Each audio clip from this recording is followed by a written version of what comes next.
Well, good morning. Tim Barnes, OSU Extension Educator in Marion, Ohio here.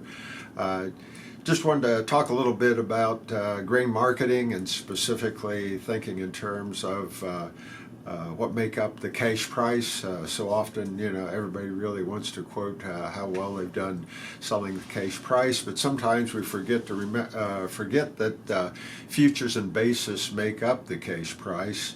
And it's really important to think about those in terms of being separate from each other. Futures basically determines the overall value of a commodity. It's the big picture things, and it's like politics, like today is February 23rd, and hearing a lot about Ukraine invasion, and actually corn, soybeans were up significantly today just due to those type of events. Again, global weather, just the demand, all help set that futures price. Where basis, I think we need to remember, is local supply and demand, local movement. Again, when we're delivering our commodities post-harvest, basis is really the deciding factor to help us make additional income. To predict where futures are going to go, that's just a pretty fruitful type of effort. We need to try to mitigate that a little bit, and one of your options is to use a hedge to arrive contract.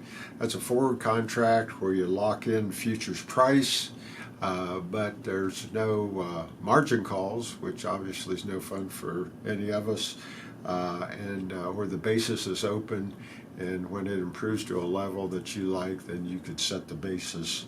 And the biggest negative to the hedge to arrive is like today, where you see big limit up moves in futures prices, and you really, if you've already priced it there, you can't participate in that movement. Basis contract then is another way to set the basis.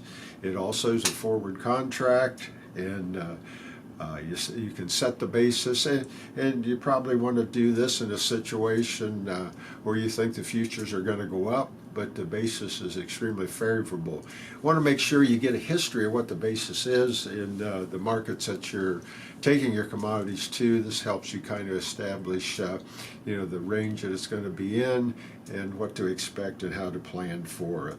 You probably want to check the basis at least weekly. That'll give you a good handle on what's happening.